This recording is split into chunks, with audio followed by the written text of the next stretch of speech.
Enquiries section for 10:30 p.m. tonight. No live tweeting during the broadcast section, please, and use the microphone provided. James. Hi, Ange. This weekend, are you able to welcome back Destiny Udogie and Pedro Porro? Destiny's a chance. Yeah, he's trained, and we'll just see how he pulls up. Pedro's probably another week away. And since your last match against Crystal Palace, it's been 6 wins, 6 defeats, and 3 draws. How do you feel like your side has coped during that period? Sort of, I guess, mixed in many respects. I mean, we've obviously had some challenges in there in terms of injuries and disruptions and so forth. So I think for the most part we've been competitive. Has our football sort of, been at the level we want? Probably not, but I think the lads' sheer effort and will and like I said, competitiveness has allowed us to sort of still be in the position we are. The majority of the squad nearly available now. Is the target between now and the end of the season remaining in that Champions League spot?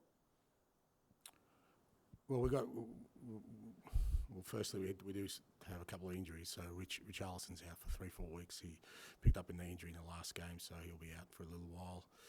We obviously lost, obviously Cess Ryan had a bit of a setback, or a big setback after the last game. We're still down a couple of numbers. But in terms of now and the end of the year, nothing different from the start of the year is to, try and keep progressing our football and finish the season strong and try and keep developing our players in our game style so that we see where that takes us this year, but more importantly, how it sets us up for years to come. Charlie. Hi, Ange. I want you to start off by congratulating you on the Manager of the Year award at the London Football Awards. On a personal level, coming into your first season in the Premier League, how proud did that award make you? Yeah, look, I think I said last night, it was a bit weird because it's only February and sort of just into March, and I'm not really sure where that sort of fits in terms of recognition. Having said that, I think at least it is an acknowledgement of the work that we've done probably since the start of the year, and coming back off a disappointing year for the club last year. I guess we as a group have made an impact, so it's an acknowledgement of that. So you need to sort of appreciate that and feel honoured that that sort of award, for want of a better word, was bestowed upon me. But like I said, we've still got a fair chunk of the season to go, and our sights are sort of firmly ahead. It was nice to be there, though. It was a great cause, the Willow Foundation. I got to meet Bob Wilson and had a great chat with Harry Redknapp, which was nice as well. So still a bit of a fan with those things. Bumped into a few legends, so it was still a nice night. And in terms of your team, I mean, by the time you play tomorrow, you will have had 2 weeks between games. So how have you used that time? Have you given the players much time off, and has the focus in training been more on tactics or more fitness? No, we kind of try to use it as a sort of semi-normal week without a game. I guess they haven't had any time off. We just trained right through, taking the opportunity to try to keep working on our game and those kind of things. It's hasn't been ideal. It's felt a bit like that all season. It's just been a really disruptive season for us. I think apart from maybe the first sort of 10, 11 games where we were kind of playing regularly and we had a bit of sort of momentum and rhythm, it just seems that we've just had a lot of sort of stop and starts to our season, and obviously we've got a couple of games, and then again there's the international break, and then obviously after the international break, at least we know then that we'll have some regular football till the end of the year. And finally from me, in terms of Crystal Palace, they've undergone a managerial change. Their manager, Oliver Glasner, was at the Wolves game. How hard is it to prepare to take on a team who have recently undergone a managerial change, in your opinion? Yeah, look, it's always, I guess, a little bit challenging because a lot of your sort of scouting, you try and get some consistencies in play and look at teams in recent games. But whenever there's a new manager, obviously things adjust naturally. Usually there's a positive effect when a new manager comes in, and think you saw that last week with the way Crystal Palace sort of went about things. Oliver's a very well-credentialed coach. He had, particularly at Frankfurt, he produced a really strong team and a real distinct style of play, and I think, you'll probably see elements of that. But at the same time, I still think we're at the sort of stage of our development where real emphasis is still on us and playing our football and making sure that, we bring the kind of energy and commitment to our game that we've shown at times this year, but also the effort that's got us to where we are right now. So that'll be our main focus. Hi, Ange, how are you? Good, thanks, mate. You mentioned there Richarlison out for 3 to 4 weeks. Ryan Sessegnon on setback for him. With Richarlison, I mean, he's shown some really good form, so massive blow, I guess, for you. And with Ryan, I mean, immense talent, but you haven't been able to see the best of it, and we haven't seen the best of it for a couple of years. Yeah, look, Richie, obviously disappointing because, like I said, he's been a real key contributor for us. But again, it's kind of our season's gone. We kind of get one back, we lose one. So again, we'll just have to compensate for him being out. With Sess, it is a tough one because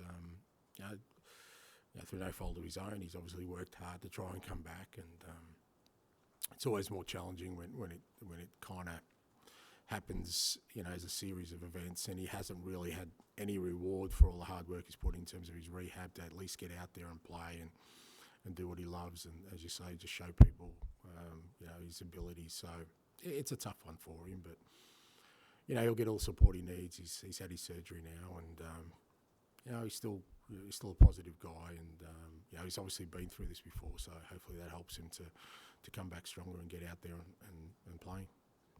You mentioned the stop-start nature to the season. You start, and then you have that September break, then you have the one in October, November. You still got one more international break to come. Would you like to see, as a club manager, the calendar change and all internationals being played, even if we started the season later, so you just had a straight run through?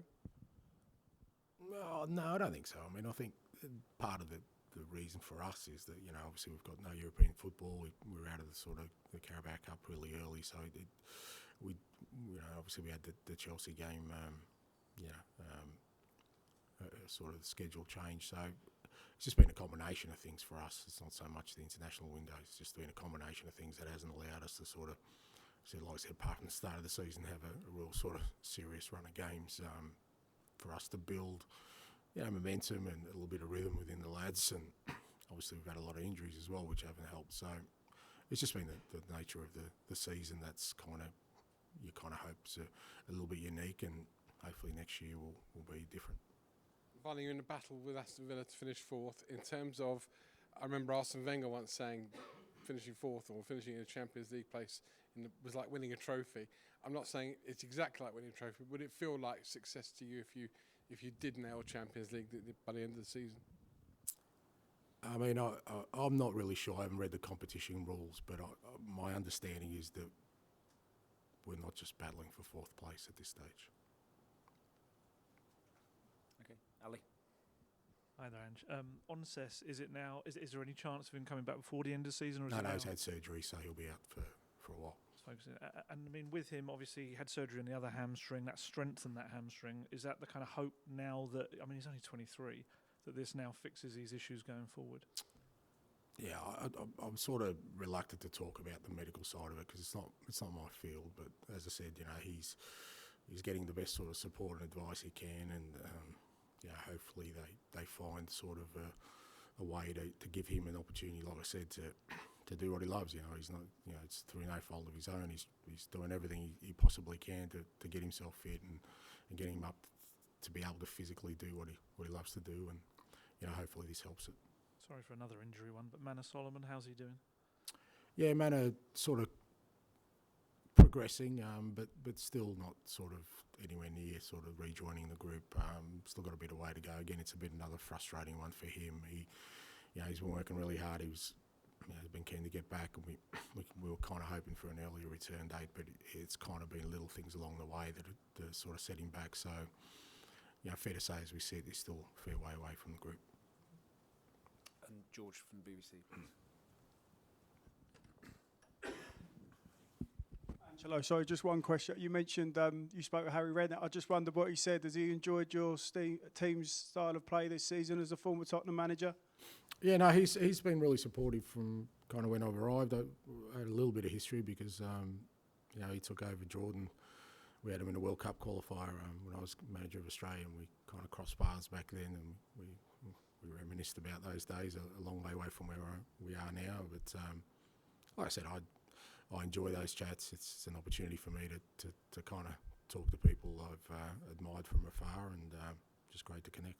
And sorry, I know you said last night you're not at the level you want the team to be, but how would you judge what you've done with this Tottenham team so far this season? Because the fans are enjoying the style of play. You say you've had your ups and downs, but where are you in your rankings of where you want this team to be?